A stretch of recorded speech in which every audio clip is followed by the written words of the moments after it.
동의합니다. 그런 뜻이거든요. 하나님을 찬송합시다 그러는데 가만히 있으면 간첩 맞지요? 다시 하겠습니다. 할렐루야. 어제 저녁에 마련해 주신 숙소에서 아주 편안하게 잤어요. 오늘 둘째 날인데요. 여기 또 둘째 날이 또 메인 집회인 것 같아요. 오늘 또 낮 시간에 장 목사님 또 오셔서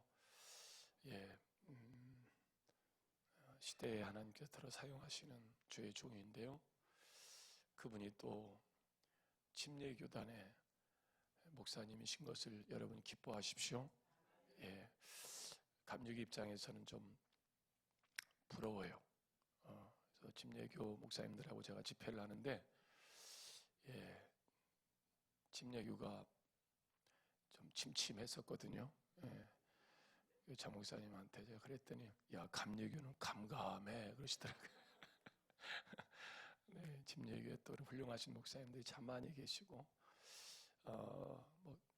침례교가 한 50만 명 정도 되죠. 감리교는 이제 좀 워낙 역사가 있으니까요. 130만 명 정도 되는데 감리교도 지난 몇 년간 줄었어요. 한 20만 명이 빠져나갔어요. 150만 명이었는데 5년간 20만 명이 빠져나가서 130만 명인데요. 계속 줄어듭니다. 앞으로 계속. 작년 한 해 동안 각 교단마다 5만 명에서 7만 명 정도씩 교단별로 빠져나가서 개신교회가 큰 위기에 빠져 있는데요. 한동안 더 이렇게 추락해 갈 겁니다. 한동안 더 추락해 가는데 그게 하나님이 때리시는 매면 이제 결국 그런 과정을 통해서 다시 성숙함으로 갈 텐데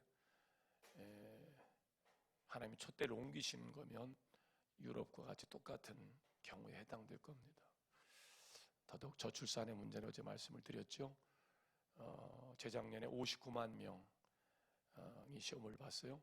작년에 5만 명이 빠진 54만 명이 시험을 봤어요. 올해 또 5만 명이 빠진 49만 명, 50만 명이 시험을 봅니다. 이렇게 4, 5만씩 계속 빠져나가요. 앞으로 10년, 2030년에는 25만 명이 시험을 봅니다.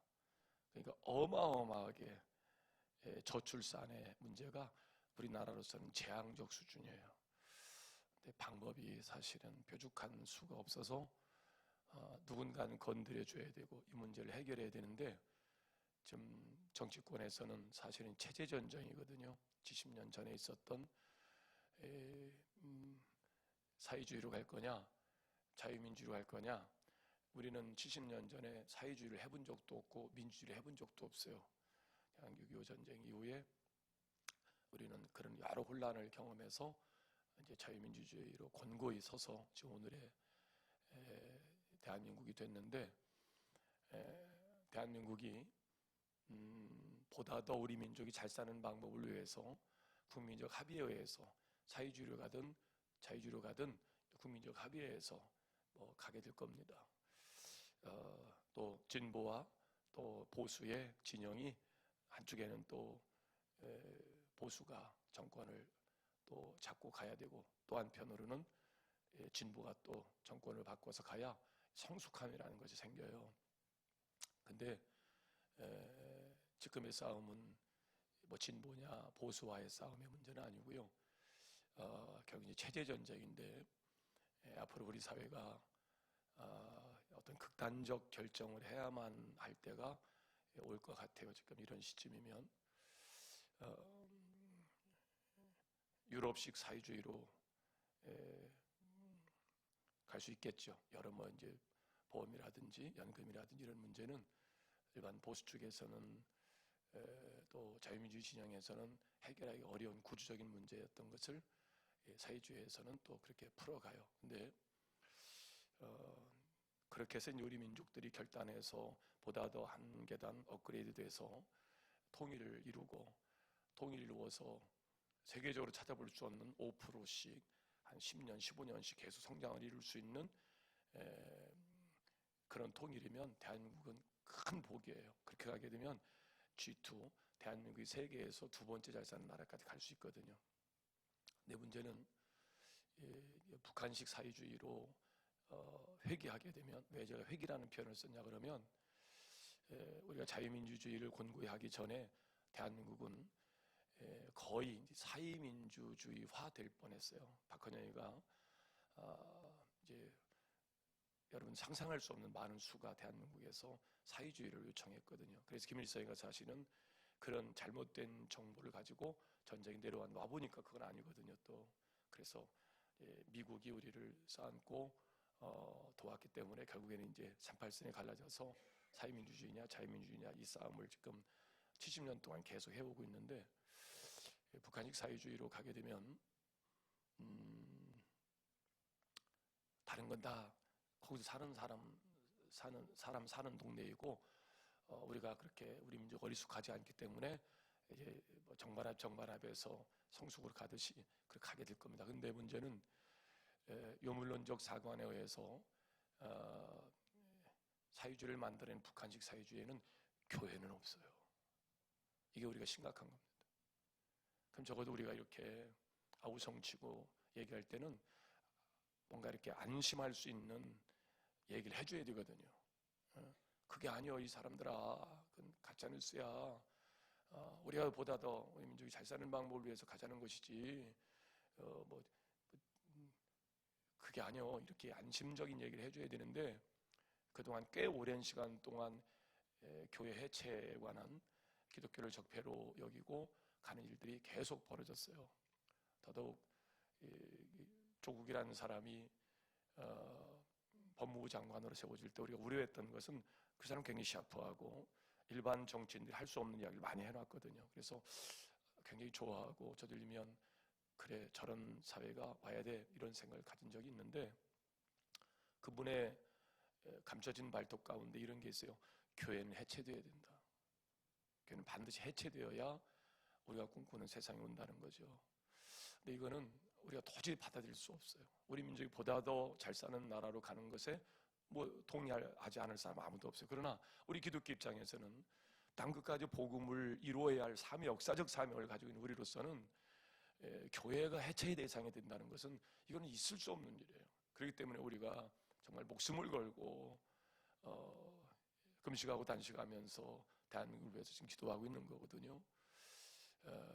오늘 여러분이 이렇게 모여서 기도하는 이유도 역시 그런 역사적 책임에 관한 부분입니다.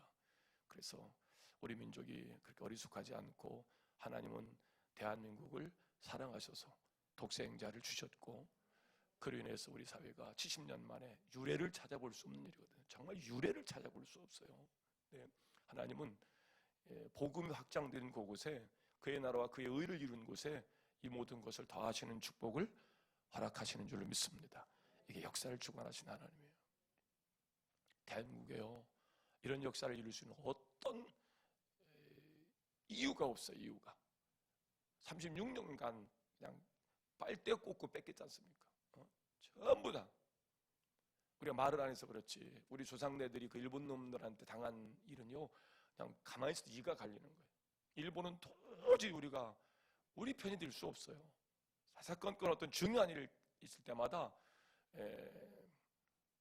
우리를 제압하려고, 우리를 농락하려고 그들은 그런 생각을 가지고 있어요. 그래서 일본식 이름이 말이죠, 굉장히 의미하는 바가 굉장히 커요. 일본은 도저히 우리 편이 될 수 없어서 영어로 뭐라고 그래요? 일본을 저 편이라고 그러잖아요. 도저히 우리 편이 될 수 없어서. 중국을 영어로 뭐라고 그래요? 차이나라고 그러잖아. 엄청 차이나. 음식 종류마다 다 차이나. 그러니까 일본식 표현, 영어식 표현이 의미하는 바가 있어요. 그런데 36년 빼앗겼죠. 6.25 동란 가운데 우리가 어머 민족 간에 우리는 사회주의를 해본 적도 없는데, 그런 이유로 중국 문군이 그냥 들어와가지고 그냥 부산 앞바다 이만큼 남겨놓고 그냥 쑥대밭이 만들어지고, 유엔의 도움을 받아가지고 쳐올라갔습니다만은 결국 나라는 반쪽 잘려서 자유민주주의로 나눠서 고착화되어서 70년을 살아왔는데, 어떤 지하자원이 있습니까? 인적자원이 있었습니까? 아무것도 없었어요. 그때 최초의 초등학교, 최초의 중학교, 고등학교, 대학교 전부 다 기독교에 세웁니다. 광해원이라는 최현대식 의료시설을 기독교에 세웁니다.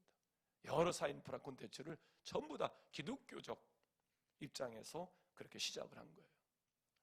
김하늘 박사가 누굽니까? 다른 밑에서 깡통 들고 밥 비벼 먹던 자 아닙니까? 식물살이 하다가 선교사가 야 너는 이 나라를 위해서 가서 공부를 하고 와야 된다. 신신학을 공부해서 여기 와가지고 대한민국의 또 근대화를 위해서 이뤄냈던 사람. 그러니까 대한민국 근대화에 기독교를 빼놓고는 절대 얘기할 수 없어요. 그게 기독교뿐만이야 대한민국뿐만이 아니에요. 미국이란 동네가 역사가 미국이란 나라가 생긴 지 얼마나 됐어요? 짧은 역사예요. 그런데도 불구하고 그들은 메이플라를 타고 가서 성경 위에 선서하고 학교를 짓고 교회를 지면서 성경적 가치관 속에서 그렇게 나라가 세워졌을 때 짧은 역사 가운데 대한민국뿐만 아니라 미국이 세계 최고의 역사를 만들어 가잖아요. 하나님은 그런 역사를 대한민국에 허락하실 줄로 믿습니다. 그래서 아름다운 통일을 이루어내고 북한에 인권이 없잖아요. 북한에 교회가 없잖아요. 북한에 교회가 있는데 그건 예수 그리스도가 아니에요. 김일성이가 그리스도예요. 그러니까 그런 잘못된 유물론적 사고에 의해서 영적인 것을 인정할 수 없는 그들의 사고의 체제를 다른 방법 없어요. 복음으로밖에 통일이 가능하지 않습니다. 그리고 복음으로 통일을 이루어내야 됩니다. 이를 위해서 교회는 해체 대상이 돼서는 안 되고요. 교회는 보다도 대한민국이 아까 그랬듯이 근대화의 기독교를 빼놓고 얘기할 수 없다 그랬잖아요. 그러니까 복음으로 여러분이 무장하고 또 무장해서 우리 사회가 어떤 체제로 가든 간에 여러분 복음으로 무장해 갈 수 있기를 주의 이름으로 축원합니다. 사도행전 1장 말씀 가십시다. 사도행전 1장 8절 말씀 찾으시는 대로 하면 금방 찾으시네요. 사도행 1장 8절 말씀 찾으셨으면 합독해 보겠습니다. 사도행 1장 8절 시작.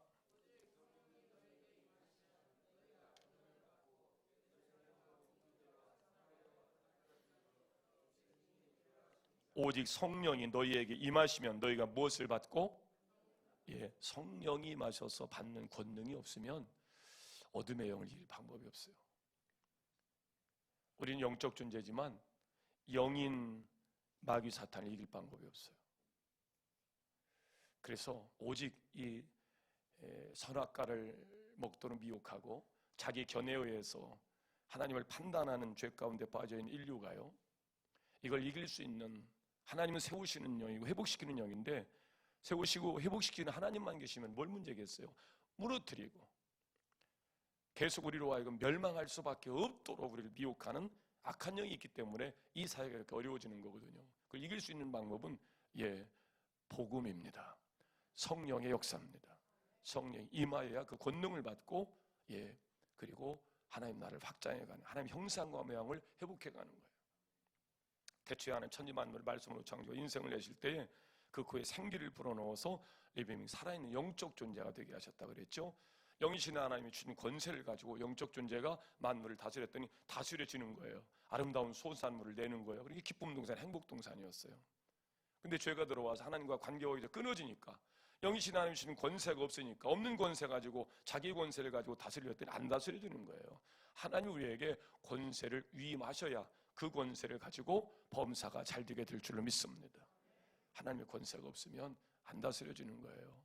오히려 가시원건키로 방어기제가 되니까 그걸 헤쳐가면서 살아야 되니까 기쁨 동산, 행복 동산이 수고와 슬픔과 고통이 임하게 된 거예요. 그 죄악이 온 주변에 꽉 찹니다. 하나님은 노아의 가족으로 새로운 재창조를 계획하시고 40주야 물을 내려서 홍수 심판하시죠. 심판이 있기 때문에 살아남을 사람이 없었고요. 그렇게 다시 시작된 노아에게 아담에게 줬던 축복을 똑같이 줍니다. 다스리고 정복하고 생국하고 땅에 충만해라. 그런데 심판 이후에 준 축복, 그 축복을 가지고 그들은 문명의 이기로 탑을 쌓아서 바빌탑 꼭대기에 달을 섬기는 신전을 맺는 후 흩어짐을 면하고 하나님과 대항하려고 한 번 힘을 달라고요.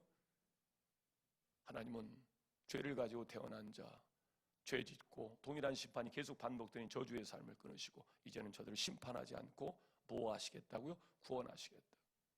이 죄악의 역사는요 계속 이어져가는, 계속 누가 시켜서가 아니에요.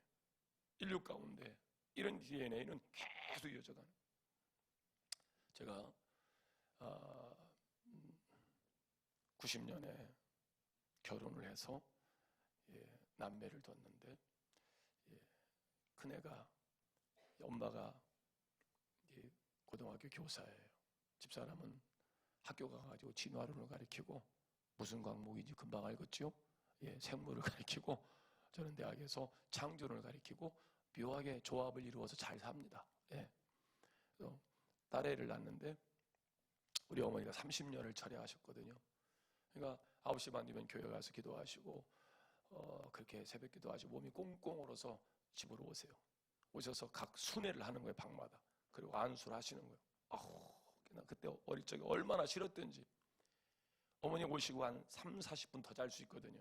근데 그 시간에 꼭 가서 찬손 가지고 머리맡에 앉으면 치마폭이 막 그 찬바람을 가지고 들어와가지고 얼마나 그냥 머리가 싫은데다가 그 찬손 가지고 막 머리에 손을 얹고 기도하니까요.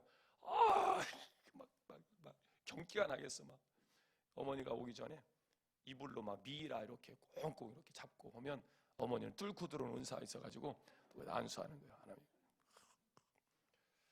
근데 신기하게 어머니 기도가 얼마나 무서운지요.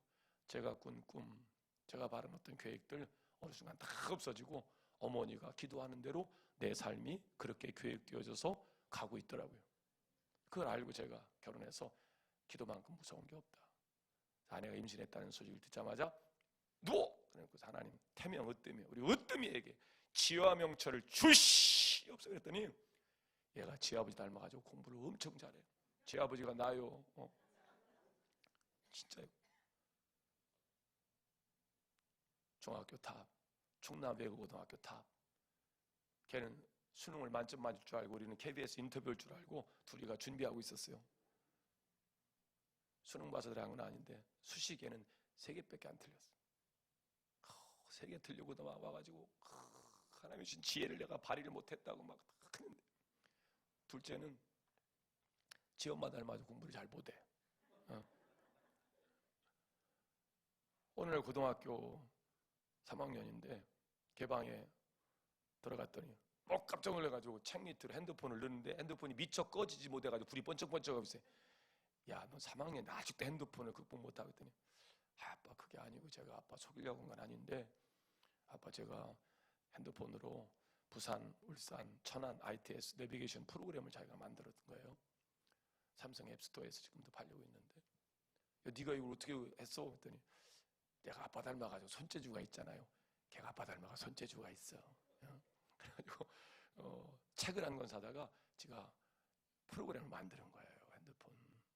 근데 영 결정적인 단계에 시동이 안 되니까 책 저자를 찾아가가지고 이게 안 된다고 했더니 왜 안 되니? 네가 잘못했지.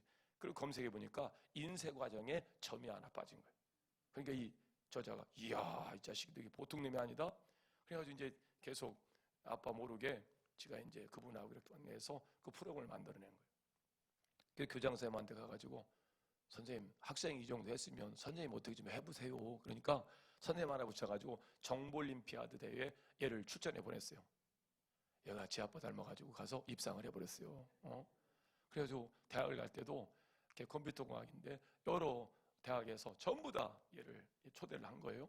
근데 제가 이제 가서 인터뷰를 하는데 넌 누구를 제일 존경하냐 그랬더니 존경하는 사람이 얼마나 많아요. 근데 얘가 초등학교 수준으로 대답을 한 거예요. 저는 우리 아버지가 제일 존경스러워요. 교수님 웃더니 얘기 좀 해봐라 그러더래요. 자기가 본 아빠의 이야기를 한 거예요.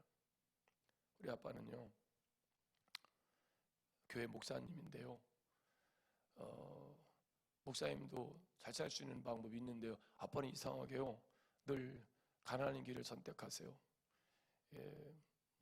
95년 교회 개척하시더니 그래서 교회를 또 성장시키더니 2004년도에 또 아무도 없는데 우리 가족하고 또 개척을 천안에 가서 개척을 하시고 그렇게 지금껏 사시는데 그러면서 자기가 이제 가까이 아빠를 경험했던 것들을 얘기를 하는데 어떻게 하다가 지금 울음이 이제 복받쳐 나온 거예요. 그랬더니 그 교수님 3분 중에 한 분이 교수님도 우시더래. 또 다른 데 가지 말고 꼭 우리 학교에 좀 와줄 수 있냐 그러더래요. 여러 대학이 있는데 거기는 기독교 학과예요. 숭의학교. 거기가 기독교 학교 아닙니까? 숭실대학이. 그래서 그쪽에서 그러니까 레벨은 좀 떨어지는데 그래도 그 교수님이 그랬다고. 그래서 야, 너를 위해서 울어줄 수 있는 교수가 있는 학교가 행복한 거예요. 그로 가. 너나도 뭐 다 말리고 말리는데 아빠 얘기를 가지고 이제 그 대학을 갔어요. 근데 대학을 갔는데 얘는 등록금, 기숙사비 얼마나 비쌉니까?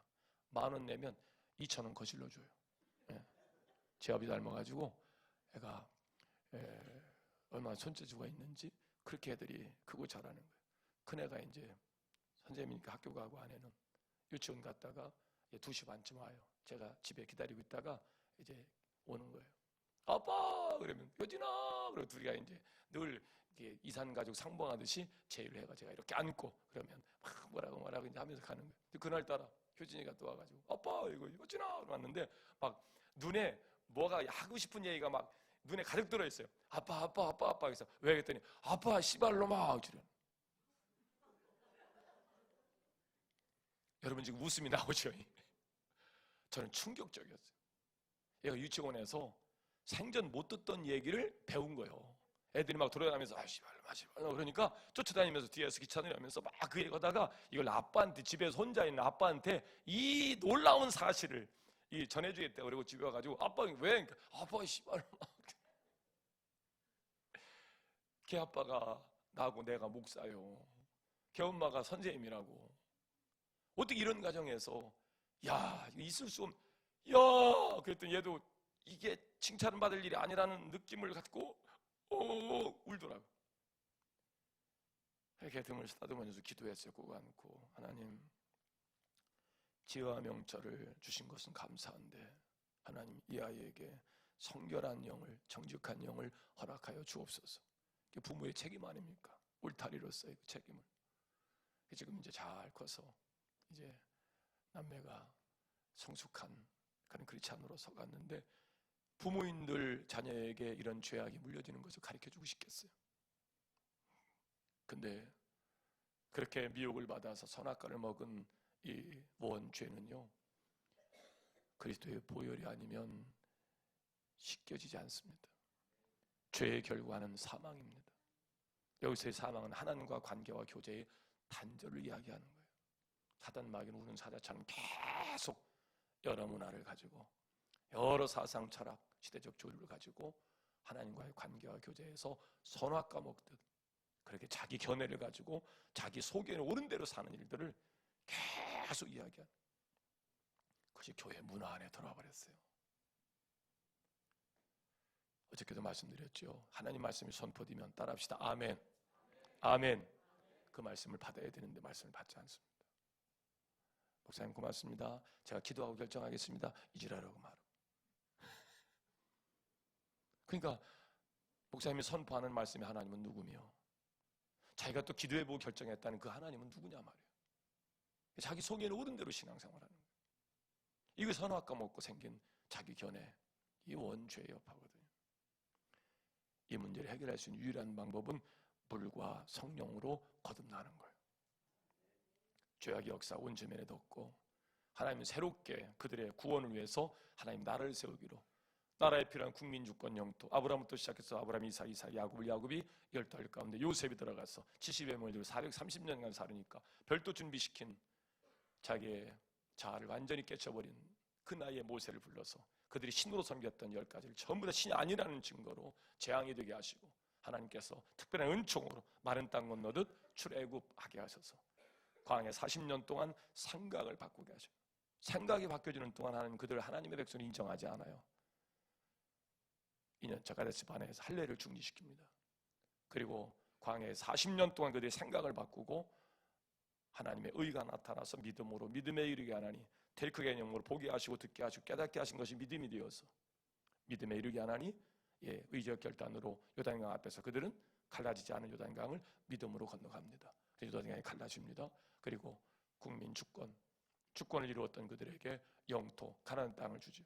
어떤 사람은 그래요. 한참 그것이 이슈화돼 가지고 기독교를 공격하는 버스에다가 말이죠. 글씨를 자기 나라를 위해서 죄 없는 어린아이까지 죽이라 했던 그 야훼 하나님을 인정할 수 없다.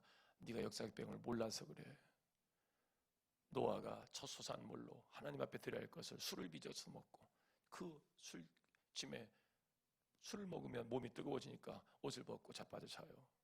그걸 함의 아들 가나안이 말하면 덫입니다. 남색질을 하는 거예요. 그 공동체에 도저히 살 수 없어서 가나안이 쫓겨가서 산 땅이 가나안 땅이에요. 시작부터 가정한 것으로 시작한 그 땅을 하나님의 주권에 의해서 하나님의 백성들이 하나님의 형상 모양을 회복을 위해서 그들이 1차 가나안 땅을 하나님이 정복하게 하시죠. 다스리고 정복하고 생육하고 번성하고 땅에 충만할 권세를 하나님 백성에게 줬고, 죄 때문에 모였던 것을 다시 하나님께서 회복시키셔서 생각을 바꾸게 하시고 모세를 통해서 말씀을 주시고 언약을 이루신 그들이 요단강을 건너서 가나안 땅, 가증한 역사로 시작한 그 땅을 정복해서 하나님 나라를 세우게 된 줄로 믿습니다. 하나님이 사사를 보내서 그 백성을 치리하게 하시는데, 그들이 자기 속에는 옳은 대로 살다 보니까 하나님 뜻대로 살지 아니하고 자기 속에는 옳은 대로 살다가 사사시대가 무너져요. 무너질 때 지도자가 엘리입니다. 하나님에 세워진 엘리가 어느 순간부터 기도할 생각을 하는, 엘리가 어디 기도했다는 내용이 나오지 않아요. 배가 이만큼 배가 부응해가지고 흔들리지 앉아가지고 그것만 타고 앉아있는 거예요. 기도할 자가 그러고 있으니까 사무엘서에 보면 하나님의 이상이 나타나지 않더라. 비전이 없는 거예요. 꿈이 없는 민족은 망하는 거거든요. 우리는 현실은 그렇다 하더라도 하나님께서 꿈을 주시고 비전을 갖게 하시고 벽돌 2장 만나도 교회가 세워지고, 그 열악한 환경에 30년 동안 기도하면서 무슨 기도했겠어요? 자녀를 위한 기도지. 하나님께서 기도한 대로 응답해 주십니다. 가이로스 정한 때 하나님께서 역사에 가시는 거예요. 그 하나님을 믿어야 되는데 이들이 자기 속에는 옳은 대로 살아. 지도자는 타락하고 백성은 꿈이 없고요. 그러니까 이 사람들이 이제 제사장 반열에서 겨우 잉크에 얼룩도 지워지기 전에 사무엘을 찾아가서 왕을 세워달라. 왕을 세워달라는 얘기는 군사를 상비군을 두자는 거예요. 하나님이 예전엔 도왔는데 요즘은 하나님이 전혀 그런 것도 없고 이거 블레셋에 쳐들어오면 큰일 났으니까 우리끼리 군사를 둬서 다른 나라처럼 왕을 세워가지고 왕정 정치를 시작해보자. 이게 인본주의입니다. 하나님을 떠난 일입니다. 결국 하나님은 그들에게 왕을 세우도록 사무엘에게 얘기하세요. 왕을 세워달라. 왕을 세워라. 그러나 톡톡히 대가를 치를 것이다. 그러고 시작한 사울, 하나님에 의해서 세워졌던 사울, 겸손했고 믿음이 있었고, 그런데 그가 어느 순간 변질됩니다. 역사는 누가 주관하세요? 믿으세요? 그 전쟁은 하나님께 속한 거예요. 왜? 역사는 하나님 주관하시니까. 그리고 전쟁 앞에 세상에 나와 제사를 드리는 거예요. 근데 그날따라 사무엘이 안 나옵니다. 군사들은 전의를 상실하고 도망가고 빠져나오고 사기는 떨어지고, 그러니까 에이 어차피 내가 싸우는 건데 뭐 하나님 앞에 제사 드릴 거 뭐 있어. 그리고 지가 지금은 우리 주 예수 그리스도, 그리고 집례를 하고 나갔는데 여기서 깨졌어야 돼요. 근데 전쟁에 나가 승리합니다. 그래서 사울의 마음이 교만에 확 들어가지고 어차피 전쟁은 내가 하는 거고 뭐 의지할 거 뭐 있어. 내가 나가 싸우면 되는 것이지. 기도할 거 뭐 있어. 내가 하면 되는 것이지. 이 생각. 모든 인생은요, 자기 인생의 마지막 최종 결재권자가 자기라고 생각하는 버릇이 생겼어요. 근데 우리 크리스찬들은 어느 순간 예수가 우리에 영접되고 그분이 주인이 되어지고 내 마음 중심에 계실 때 결재란이 하나 생깁니다. 그래서 내가 내 인생이 실패해도 내 인생 최종 결재권, 내 머리가 되시고 내 중심에 계신 그리스도께서 역사하시면 살아나고 회복되는 역사가 있게 될 줄로 믿습니다. 시나리오 작가가 대본을 바꿨으면 주인공이 살아날 수 있듯이 최종 결재권자 내 안에 계신 예수가 우리 이름을 부르시면 역사는 달라지는 거예요. 근데 사울의 마음에는 최종 결재권자가 하나님이 아니요, 지가 최종 결재권자가 되는 거예요. 어느 날 블레셋에서 갑자기 골리앗을 만나는데 방법이 없어. 자기 분은 도저히 안 돼. 그러니까 포기하는 거예요. 우리 같으면 결재권자가 있기 때문에 누구를 찾아요? 주님을 찾죠. 주여, 베드로의 신앙 고백에 내 교회를 세우리니, 내 교회는 주님의 교회예요. 교회는 누구의 교회예요? 주님의 교회예요. 이 시집에 가면 이 씨를 찾아, 이 시집에 가서 박씨 찾으면 안 되는 것처럼 주님의 집에 와서는 주님을 찾아야 될 줄로 믿습니다. 따라합시다. 주여. 여기서 주 이름을 찾는 거예요. 여기 와 주님을 의지하지 않고 나요 주님을 의지하지 않는 거예요. 기도하지 않는 거예요. 너무나 신앙생활에 익숙해져 버린 거예요. 교회 생활에 익숙해져 버린 거예요. 기형적 교회가 세워지고 그 위에 신앙생활이 익숙해지다 보니까 하나님을 찾지 않고도 신앙생활을 엄청 잘합니다. 항상 기뻐하고 쉬지 말기도 범사에 감사하는 것이 우리의 하나님 명령인데 그것도 없습니다. 그런데 교회 생활이 익숙해져 버린 거예요. 이걸 기형적 교회, 잘못된 신앙생활입니다. 사울이 그랬어요. 역사 속에서 하나님 사울을 폐위시켜버립니다. 엘리가 제대로 서이지 못하자 엘리를 폐위시키고 3일을 들었었듯이 사울이 역사 속에서 하나님에 의해 세워졌지만 사울이 제대로 안 가니 사울을 폐위시켜버려요. 그리고 다윗을 들었습니다. 하나님이 사무엘에게 명해, 야, 이새의 집에 가서 내가 왕으로 세울 자가 있으니까 가서 인터뷰를 해봐라. 이새의 집에 갑니다. 아들들을 쭉 넣어 인터뷰를 해봐요. 근데 하나님 감동이 안 선 거예요. 누구 또 없어? 하나님 분명히 말씀하셨는데 아이 한 명 있긴 있는데 걔는 나도 포기 안 해요. 누군데요? 다윗이란 데려와봐요. 데려와봤더니 하나님이 감동이 있어요. 1차 안수랍니다. 다윗은 목동 출신이잖아요. 뭔 이유인지 모르게 아버지가 다윗을 포기해버려요. 제일 어려운 일,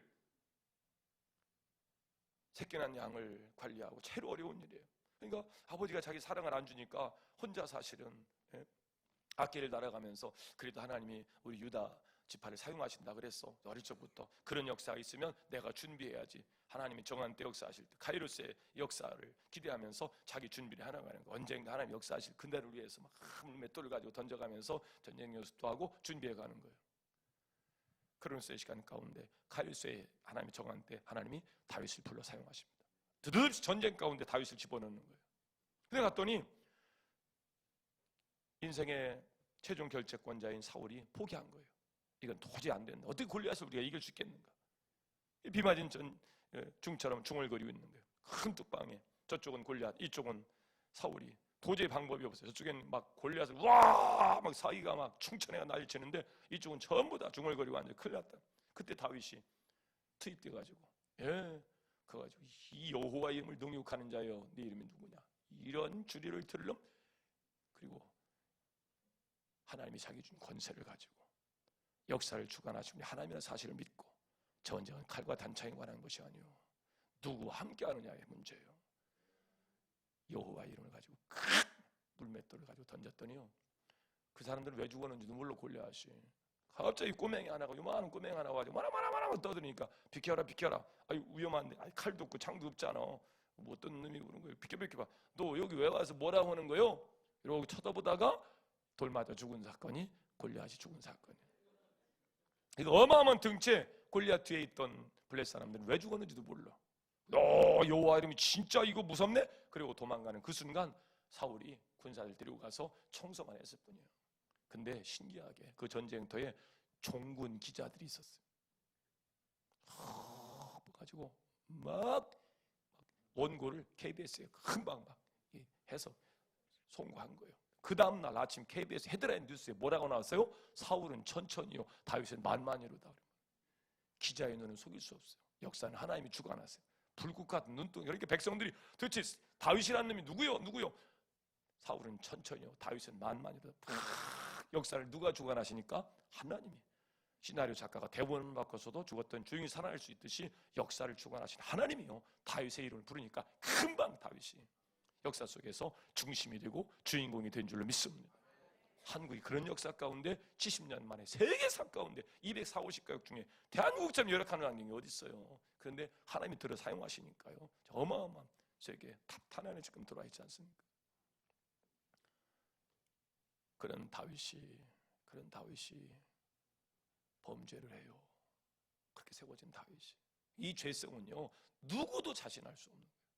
누구도 자신할 수 없는 거예요. 늘 정해진 시간에 아침부터 시작해가지고요 저녁 늦게까지 늘 성묘에서 백성들 살피고 갑니다. 그때 그 아랫동네에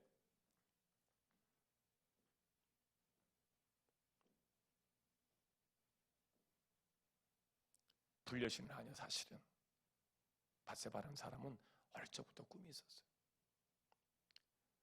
왕을 세우는 꿈이었어요. 그래서 어떻게 하다가 과수원집 오빠를 잘못 만나가지고 연애하다가 이미 결혼해버렸네. 근데 그 꿈이 늘 있어요. 나 진짜 왕을 잉태하고 싶은, 지금이라도 늦은 게 아니지. 방법이 있다면 뭐냐? 다윗을 꼬셔야 되겠다. 그래가지고 다윗이 늘 정해진 시간에 백성들 살피니까 햇빛이 제일 잘 비치는 그 시간에 다윗이 늘 이렇게 백성들을 살피는 고기 골목에 와가지고 요염하게 목욕을 해. 그러니까 다윗이 그런 것도 금방 잘 보이네. 목욕으로 보니까 그냥 보암짓도 가고 모험짓도 가고 얼마나 예쁜지 그 여인을 데려다가 자기 아내를 삼아버려요.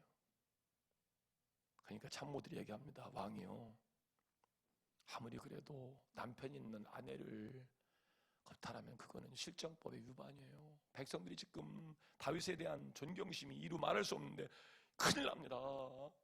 어떻게 그래? 그럼 어떻게 해야지? 어떻게 하긴 뭐. 그리고 자기 스스로 완전 범죄로 해서 남편 없는 과부를 만들어버려요. 그 남편을 데려다가 임신을 시켰으니까 동침하도록 하니 동침 안 하니까 에라이처럼 죽여버리고 과부를 만들어가지고 데려오면 그게 구원이지 뭐, 이렇게 생각한 거예요. 그때 하나님이 나단 선자를 보내가지고 다윗을 책망하는 겁니다. 야, 이 추리를 들을 놈아, 넌 아버지도 포기했던 이놈을 하나님이 그렇게 너를 살려냈잖아. 다윗은 목동 출신이에요. 어느 날 양이 새끼를 낳고 젖을 안 주는 거, 자꾸 밀어버리는 거예요. 그를 다윗이 그걸 보고 엄마 양이 포기한 양 새끼를 데리고 자기 품에 자기 온기로 집더물 속에서 남의 양 젖을 먹여가면서 그걸 살려내요. 아버지도 포기했던 자기를 푸른 장 7만 물가를 불러내서 그 영을 소생시켜서 가장 의미 있고 가치 있는 일을, 그래서 시편 23편이 다윗이 그 배경 속에서 그 시편 23편을 만드는 거예요. 여호와는 나의 목자시네, 부족함이 없으리로다. 근데 그런 하나님을 네가 이렇게 배반하고 이렇게 죄악 가운데 이 추리를 들는, 그러니까 이거 얘기를 듣고 다윗이 얼마나 울었는지 성경에 보니까 침대가 떠다녔대요. 저는 이게 신학자이고 교수인데 이게 도대체 여기 모다가 달린 것도 아니고 무슨 울어가지고 침대가 떠다니냐고. 왜 예전에 목사님들 그런 설교하신 분들 많이 계셨잖아요. 삼각산에 올라가가지고 막 성령을 받아야 되니까 소나무 한 뿌리씩, 우리 저기 목사님도 공주에서 소나무 몇 개 뿌리고 여기 서울에 입성하신 거예요. 소나무 주여 성령을 받게 주시, 그러고 막 소나무를 붙잡고 막 기도하는데 성령은 안 오고 눈만 오더래. 그래가지고 그래도 오늘 내가 눈이고 뭐 성령을 받아야 된다고 다시 붙잡고 막 아버지 그러고 막 기도하는데 눈이 그냥 오는 정도가 아니고 막 폭설이 내리는데 여기 막 가슴까지 차더래. 이걸 헤쳐나갈 일이 큰일이에요. 그래가지고 이제 내려가려고 하다 보니까 갑자기 이 덩어리가 따뜻하게 오더래. 그래서 뭔가 이렇게 보니까 호랑이가 자기를 이건 아무리 생각해도 뻥이에요. 이건 아무리 생각해도 그런 것처럼 무언 눈물로 침대가 떠다니냐고. 근데 이게요, 다윗을 연구해 보니까 이게 맞아. 다윗이 평생 하나님 마음에 합한 자로 살아요. 회개하고. 하나님도 얼마나 다윗을 아끼셨는지요. 근데 다윗이 어느 순간 흙으로 돌아가는 시간이 가까워요. 펌프질이 약하니까 손과 다리에 맥이 없어지잖아요. 예전에 우리나라도 그랬어요. 그래서 부잣집 영감탱이가 이제 어느 순간 돌아갈 때가 오면 몸이 차가우니까요, 그 동네에 예쁜 처자, 아주 피가 쩔쩔 끓는 젊은 여자를 그 영감탱이 품에다 넣어주면 그 온기에 회출하라고, 그런 역사가 우리나라에도 있었는데 다윗에게 여인을 넣어요. 근데 다윗은 그 여인을 품지 않아요. 동일한 죄를 반복하지 않기 위해서 다윗은 죽을 때까지. 그래서 하나님은 다윗의 범죄가 있었지만 그가 회개하고 돌이키자 당신 마음에 합한 자로 다윗의 언약을 소중히 여겨서 풍전등화의 남유다 역사를 계속 지켜서 인류의 구원자 예수 그리스도가 이 땅에 다윗의 혈통으로 오게 된 줄로 믿습니다. 이렇게 하게도 그때 바세바의 관계 속에 큰아들은 죽어버리고 둘째가 솔로몬이에요. 솔로몬은 정말 두고 보기에도 아까운, 그러니까 다윗이 워낙 믿음의 사람이었고 그 배경 속에서 솔로몬이 섰기 때문에 솔로몬은 정말 대단한 사람이에요. 그가 다윗이 성전을 지려고 했지만 하나님이 다윗에 그래요. 넌 내가 광야에서부터 지금껏 내가 언제 내 집 져달라고 한 적이 있냐? 근데 너는 어떻게 그거를 또 그런 생각을 해내냐? 참 다윗을 칭찬하시면서도 통일왕국을 이루기 위해서 그의 손에 묻힌 피가 너무 많으니까 성전은 그렇게 짓는 것 아니다. 네 마음은 내가 이해하마. 다음 세대 하자. 그래서 솔로몬 때 다윗 준비한 걸 가지고 성전을 다 건축해요. 그때 낙석식 때 하나님께서 솔로몬에게 나타나셔서 어마무시한 복을 주지 않습니까? 지혜와 명철뿐만 아니고 부귀와 공명, 그에 필요한 모든 걸 전부 다 주세요. 이 솔로몬은 이루 말할 수 없는 복을 받은 거예요. 근데 어느 순간 이 솔로몬이 결국 다윗도 그랬는데요, 결국 그 죄를 극복하지 못하고 결국 그가 죽어갑니다. 그때 솔로몬이 기록한 솔로몬의 증언이라는 책이 사회문서에 그것이 나중에 발견되어 우리 용산 기념관에 나중에 전시됐다가 그랬는데 어느 순간 그 성경에 근거를 삼았던 여러 번역본, 원본은 지금 없고요. 여러 번역본을 가지고 성경이 오늘 완성됐는데 훨씬 이전에 성경이 어느 순간 발견된 거예요. 사회문서라는 건데, 근데 그걸 보고 난리가 나 세계적으로 큰일 났다. 성경은 이미 위조되고 편집됐기 때문에 그 근거로 삼지 않은 먼저의 원본이 발견되면 이 성경이 가짜라는 게 금방 들통날 거다. 그리고 대조해봤더니 할렐루야 1.1획도 변함이 없어요. 하나님의 감동으로 된 것으로. 그래서 그때 그 추가된 복음이 바로 이 솔로몬의 증언이라는 건데, 오늘 제가 이 얘기를 솔로몬의 고백을 여러분에게 잠시 들려줄게요. 1945년 47년 발견된 사회문서의 제2의 성서에서 솔로몬의 증언 제26장입니다. 나는 모든 지역과 왕국에서 숫자에 제한 없이 아내를 맞아들였다. 어느 날 에부스의 왕을 방문했을 때 그 나라의 한 여자를 보고 첫눈에 반해버렸다. 그래서 그 여자를 아내로 맞이하고 싶었기 때문에 그 나라의 사제들에게 이 슈만죽 여인에게 내가 첫눈에 몹시 반했으니 넘겨주기 바란다고 말했다. 사제들은 우리나라의 딸을 그렇게도 몹시 사랑한다니 우리의 신들이 나판과 몰로그를 숭배한다면 그 여자를 데려가도 좋다 했다. 나는 외국의 신들을 숭배하지 않는다 대답했다. 그러나 사제들은 네가 만일 솔로몬의 왕국에 가게 된다면 솔로몬에게 말하라. 당신이 우리의 백성이 하듯이 메뚜기 5마리를 잡아서 나판과 몰로기 이름으로 죽이기 전까지는 나는 당신과 잠자를 같이 할 수 없다라고 말하라고 여자에게 지시했다. 그 여자가 대단한 미인이어서 내가 너무 사랑했기 때문에, 그리고 사제들의 말을 이해하지 못했고 메뚜기 피 따위는 대수롭게 여기지 않았기 때문에 메뚜기들을 손에 쥐고 라판과 몰록의 이름으로 주문하며 죽였다. 그리고 그 여자를 내 궁으로 왕궁으로 데려갔다. 그러자 하나님의 천사가 나를 떠났고 그 이후로는 내가 말하는 것이 공허하게 들렸다. 그 여자는 내게 우상들에게 바치는 신전들을 짓도록 강요했다. 가련한 멍청이인 나는 여자의 말대로 했고 하나님의 영광이 동시에 나를 떠나갔다. 내 영혼은 암흑에 빠지고 나는 우상들과 악마들의 웃음거리가 되고 말았다. 내가 이 증언을 기록하는 이유는 내 말을 듣는 너희가 기도하고 처음 것이 아니라 마지막 것들의 주의를 기울이고 그래서 은총을 충만히 영원히 받게 하기를 바라기 때문이다. 아멘. 솔로몬의 마지막 이 솔로몬의 증언을 우리에게 남깁니다. 성경에 편집은 안 됐지만 이 성경을 보면 이 솔로몬이 어마어마한 복을 받았는데 한 여인을 데려오기 위해서 라판과 몰록이 여호와의 이름에 그게 뭘 문제가 되었어? 라판과 몰록 이름으로 메뚜기 5마리 붙잡고 주문해 죽이는 순간 천사가 자기를 떠납니다. 여러분, 천사는 우리를 돕기 위한 영이에요. 근데 천사들이 빠져나가면요 벌써 우리 느낌이 와요. 근데 천사가 빠져나갑니다. 그때 어느 순간 하나님의 신이 자기를 떠나요. 어마어마한 복을 줬던 하나님이 자기를 떠나는 순간 이제는 자기가 하는 얘기마다 공허하게 들리는 거예요. 여러분, 여러분이 하는 이야기마다 복이 되길 바랍니다. 여러분이 하는 이야기마다 비전이 돼야 되는데 공허하게 들리는 거예요. 지가 얘기해놓고도 뭔 기도했는지도 몰라요.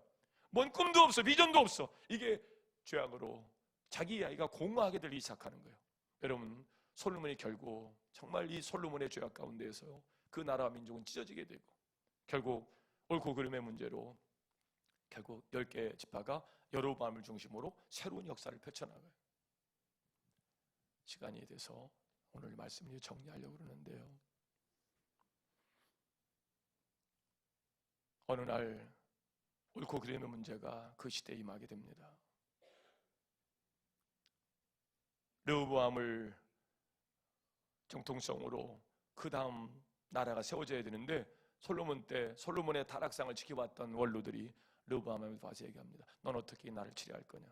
그러면 저에게 지혜를 주시고 저를 좀 도와주 이래야 되는데 나이 먹어가지고 그 사람들 물리쳐버리고 젊은 사람들 자기 또래로 내각을 딱 구성합니다. 그 사람들 옳고 그름의 문제로 떨어져 나가서 여로보암을 중심으로 골드와 가드의 차이는 가드에다가 L은 신적 의미인데 가드에다가 L을 집어넣으면 골드가 돼버려요. 금송아지가 신인 줄 알았어요. 우리에게 복을 주는 것이냐? 물질 만능주의, 만무니즘에 빠져가지고 19명의 왕들의 역사 가운데 결국 한 왕도 선한 왕이 나오지 않아요. 무너지고 맙니다. 죽고 없어지고 말아요. 하나님에 세워졌어요. 하나님에 의하여 세워졌다고. 근데 결국 하나님의 징계 속에서 그들은 나라에서 결국 이 나라 세계 역사 가운데 없어지고 말아요. 풍전동화 역사가 남유다 역사입니다. 20명의 왕들의 역사 가운데 계속 풍전동화 역사가 이어집니다. 다윗과 언약을 지키시는 하나님의 역사 가운데 역사는 이어져 옵니다. 어느 순간 에레미야를 통해서 너희들이 무너질 것이다. 70년 동안 멸망할 것이다. 그런데 돌이키질 않아요. 결국 그들은 마지막 시드기야가 눈이 빠진 채 끌려갑니다. 다니엘과 젊은 사람이 전부 다 빠져나가죠. 결국 하나님의 역사 가운데 그들은 이방 나라의 식민지가 되고 말아요. 하나님의 역사 가운데 그들이 망했지 사단 마귀가 힘이 세서 그런 건 아니거든요. 근데 바벨 느부갓네살 어느 날 엄한 짓을 합니다. 다니엘의 충고를 듣질 않아요. 지금이라도 듣지 않으니 선한 일을 많이 하시고 바르게 하십시오. 돌이킬 생각을 안 해요. 7년 동안 풀 뜯어먹다 미친 짓 하다가 결국 그 왕은 죽고요. 그 다음 왕이 벨사살이 어느 순간 이놈도 미친 짓을 해요. 야, 그 예루살렘 성전 무너질 때 필요한 그릇도 있잖아. 그 전부 다 가져와봐. 여호와의 신은 말이요, 우리의 신은 아무것도 아니요. 그리고 문무 대신 쫙 전부 다 모아놓고 예루살렘 성전에서 뺏어온 그릇에다가 한 잔씩 따로 치얼스 건배하는 순간 갑자기 손가락이 나타나더니 메네메네 대길로 바르시. 그 꿈을 한 이게 뭔 도대체 기이한 현상이냐? 다니엘에서 해석을 해보니까 넌 깜도 아니 자식아. 역사 가운데 넌 여기서 끝이야. 그 순간 그 생명을 하나님께 취하시고 메데파서 새로운 역사가 거의 무혈입상하다시피 그 나라를 집어먹습니다. 70년의 세월이 흐르고 역사 속에 있을 수 없는 메데파에서 페르시아의 고레스 왕이 그 나라를 집어먹고 이방 나라 왕이 어느 순간 하나님의 감동으로 야, 나 어릴 적부터 배우기를 여호와의 신 최고의 신인데 너희 어떻게 하다가 지금 여기 식민지로 와서 그때 그러니까 우상 숭배하지 말았어야 되니 우리가 그걸 몰랐어요. 야, 이름도 여기다 놓으면 안 돼. 이들은 하나님의 여호와라는 신이 하나님의 계획 속에서 이 나라를 세웠고 이 백성을 도우시는데 우리가 이 나라를 치료할 수 없어. 보내 있을 수 없는 역사 가운데 이거는 근대사에도 있을 수 없는 역사가 일어나요. 73년 동안 사회주의가 결국 동로마 서로마 나눠졌던 북유럽으로 초대교회 이후에 그들이 유럽으로 복음이 들어갔고 게르만들이 이동해서 개종을 하면서 복음의 숲을 유럽이 이루어내는 일들을 나중에 이제 결국 막스 레네의 사회주의가 출현하면서 거기를 장악해서 85%의 크리스찬들을 전부 다 죽여버리고 교회를 다 없애버리지 않습니까? 73년 동안 그들은 얼어붙은 땅에서 신앙생활을 할 수 없었어요. 그때 고르바초프 그가 갑자기 나타나더니 개혁개방, 르네상스 개혁개방을 위해서 그들이 다시 복음이 얼어붙은 땅 러시아의 소비에트 연방을 해체돼버리고 독립을 이루면서 오늘 유럽이 새로운 역사를 마련하는 것처럼 느닷없이 고레스가 가가지고 보냅니다. 가서 성전져라. 성전지라고 했는데 성전질 만한 여건이 안 돼요. 그러니까 야, 그쪽에 나온 세금 그쪽으로 지원할 때 성전지라. 이건 있을 수 없는 역사 가운데 역사는 누가 주관하세요? 하나님 주관하시는 거예요. 그러면 할렐루야로 갔어야 되는데 이 바보들이 안 가요. 한 5만 명 정도 가고 나머지 사람들이 우리 겨우 여기 와가지고 애들 학교 보내고 이제 공무원 할 만큼 됐는데 우리 보고 또 가서 무너진 성전을 거둬. 우리 못해. 그 순간 아하수에로 왕이 엄한 짓을 합니다. 문무 대신 1000명들 전부 다 모아놓고 자기 부인 와시들을 불러가지고 스트립쇼를 시켜요. 그러니까 야, 아무리 왕이라지만 난 못한다. 부하들 그러니까 왕이 이런 왕의 명령 우습게 폐위시켜버리고 전쟁에 나갔다 전쟁에 깨지고 돌아오면 그에게 부하들이 야, 저 스트레스를 견딜 수 없으니까 우리가 안 되겠다. 그래서 미스 페르시아 콘테스트 해가지고요 제일 이쁜 여자 하나를 뽑아낸 게 에스더가 누구의 죽으면 죽으리다. 어느 날 모세가 손을 들면 기도하고 손이 내려오면 아멜렉이고 그때 모세가 손을 들어 기도할 때 여호수아가 이기잖아요. 그때 아멜렉 우선 아각사는 하만이 거기도 이제 식민지가 되어 거기 왔다 보니까 고레스에서 유대 백성이 해방돼가지고 성전 짓고 나중에 돌아오면 목을 칠 겁니다. 은 1만 다란테를 들고 와가지고 왕을 해요합니다. 유대 백성 살려놓았네. 씨를 말려놔. 12월 13일 전부 다 죽입시다. 그래서 결정을 해버렸어요. 그걸 모르드게가 듣고 이제 에스더에게 얘기합니다. 큰일 났다. 네가 어떻게 해봐라. 제가 어떻게 합니까? 이 바보야. 하나님 역사 속에 너를 세운 이유는 바로 이때를 위함이야. 그래서 가가지고 왕을 설득해가지고 모르드게가 걸릴 그곳에 하만의 목을 걸고 그들이 2차, 3차에 걸쳐서 다시 내려와서 성전을 짓고, 솔로몬의 성전 짓고, 무너졌던 거 다시 스룹바벨의 성전을 짓고, 다시 하나님 나라의 역사를 이루어갈 그 책임을 가진 그들이 잘 먹고 잘 살았으면 어떻겠어요? 근데 또 변질돼서 헬라 로마의 2000년 동안 식민지로서 내어줄 때 하나님은 더 이상 변질 속에서 얼룩의 역사를 쓰고 있는 이스라엘을 통해서 인류 구원을 이루지 아니하시고, 양자인 우리에게 바울을 통해 이방 선교를 통해서 우리에게 복음이 전해져 오고 성령이 임하시면서 권능을 받게 되어지고 어둠의 영을 이기고 하나님의 형상과 모양으로 회복되는 대한민국의 200년의 역사 가운데 하나님 그 복음을 아시아로 다시 돌려서 위대한 역사를 일으켜가고 있는 즈음입니다. 이 사명을 감당하셔서 그렇게 사사시대처럼 소견에 따라서 무너지고 왕정 정치에서 그들이 자기 견해에 따라 살다가 또 무너지고, 그렇게 무너지는 시대에 여러분 살지 마시고 역사를 주관하시는 분 누구세요? 하나님이심을 믿으시고 약속하신 성령을 받아야 권능을 받고 예루살렘과 온 유대와 사마리아 땅끝까지 하나님의 형상과 모양을 회복시키는 일들로 원래 하나님께 우리에게 준 축복 원죄를 덮어버려야 돼. 원래 축복 준 것이 원죄가 덮었는데 예수 그리스도의 보혈로 원죄를 씻어내면 다스리고 정복하고 생육하고 번성하는 일들로 하나님 우리 이름을 새롭게 사용하셔서 한국 근대화의 기독교가 역사에 일어났듯이 어렵고 가난하고 병들어 지친 가문에 복음이 들어와서 위대한 역사를 일으켜냈듯이 여러분이 예수 이름으로 승리하는 성천교회가 될 수 있기를 주의 이름으로 축원합니다.